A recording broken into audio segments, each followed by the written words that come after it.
সরাসরি মুখ্যমন্ত্রীর নম্বরে ফোন করে পাঁশকুড়ার বহু বিজেপি নেতাকর্মী আবাস যোজনার বাড়ি তৈরির টাকা পেলেন। তালিকায় রয়েছে বিজেপির পঞ্চায়েত প্রধানের ভাসুর, পঞ্চায়েত সদস্য সহ আরও অনেকে।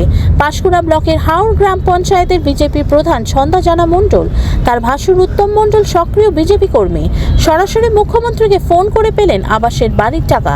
উত্তম মণ্ডল বলেন তিনি সক্রিয় বিজেপি কর্মী। এই গ্রাম পঞ্চায়েত আগে তৃণমূলের দখলে ছিল। তার বাড়ির নাম যতবার তোলা হতো আবাস তালিকায় ততবার তার ভাইয়ের পাকা বাড়ি দেখিয়ে নাম কেটে দিত তৃণমূল। এখন গ্রাম পঞ্চায়েতে ক্ষমতায় এসেছে বিজেপি। সরাসরি মুখ্যমন্ত্রীকে ফোন করে তিনি বাড়ি পেলেন। হাওড় গ্রাম পঞ্চায়েতের ছানাগড় বুথের বিজেপির সদস্য বিকাশ বাগ। তার বসত বাড়ির অবস্থা খুবই শোচনীয়, কোথায় বৃষ্টির জল পড়ছে, কোথাও ছাদ ভেঙে নিচে পড়েছে। তিনিও সরাসরি মুখ্যমন্ত্রীকে ফোন করে পেয়েছেন আবাসের বাড়ি। পাঁশকুড়া ব্লকে এরকম অনেক বিজেপি কর্মী পঞ্চায়েত সদস্য আবাসের বাড়ি পাচ্ছেন। পাঁশকুড়া ব্লক তৃণমূল কংগ্রেস সভাপতি সুজিত রায় বলেন, মুখ্যমন্ত্রী মমতা বন্দ্যোপাধ্যায় রাজনৈতিক রং দেখেন না, তিনি মানবিক প্রকৃতি প্রাপকদের বাড়ি পাইয়ে দিচ্ছেন।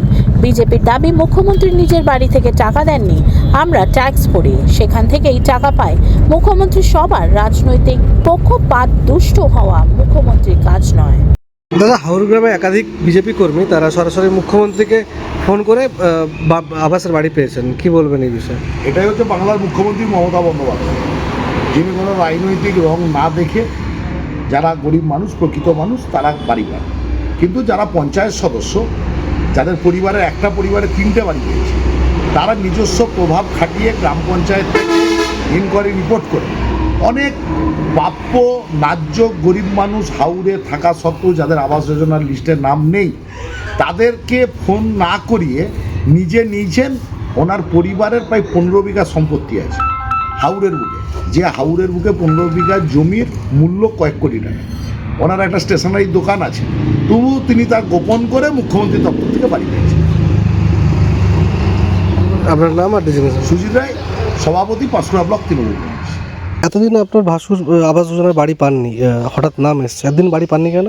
উনি বাড়ি পাননি এই কারণে, উনি সক্রিয় বিজেপি কর্মী, সেই জন্য উনি বাড়ি পাননি। কি দেখিয়ে নাম কাটা হচ্ছিল? প্রথমত উনি বিজেপি কর্মী, সেই হিসাবে ওনার নাম কাটা হয়েছে। দ্বিতীয়ত আমার বাড়ির কিছুটা অংশ দেখিয়ে সেখানেও নামটা কাটা হয়েছে। আপনার বাড়ির কি অংশ দেখিয়ে নাম কাটা? আমার বাড়ির পাকা বাড়ির একটা রুম দেখিয়ে নামটা কাটা হয়েছিল। আপনাদের কি একসাথেই বাড়ি রয়েছে? না না, আমরা আলাদা।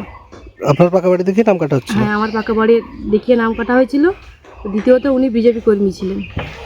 বাড়ির অবস্থা কেমন? আমার বাড়ির অবস্থা খুবই খারাপ, দুস্থ পরিবারের একদম, যা হোক করে চলে যায় এই মতো অবস্থায় আর কি।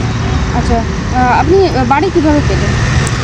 আমি বাড়ি পেলাম, আমার প্রথমে বাড়ি আসে প্রায় 10-12 বছর আগে, তখন নামটা আমার ছিল। তো পরবর্তীকালে নামটা আসার ফলেও আমি পাচ্ছি না, বারবার তারপর যোগাযোগ করার পরে ওনারা বললেন ঠিক আছে, ওখানে ইনভেস্টিগেশন হবে, ইনভেস্টিগেশনের পরে বাড়ি তারপর দেখা যাবে। তারপর ইনভেস্টিগেশন পরেও বাড়ি পেলাম না। কেন পাননি? বলতে পারছি না কেন, কারণ সে কোনো কারণও বুঝতে পারছি না। তারপর পরে দেখলাম যে নামটা আর নেই। তখন কোন দলের পঞ্চায়েত? তখন টিএমসির ছিল। আপনি কি করতেন? তখন বিজেপির সমর্থক ছিলাম। ওই জন্য কি বাড়ি পাননি বলে মনে করছেন? হয়তো মনে হয়।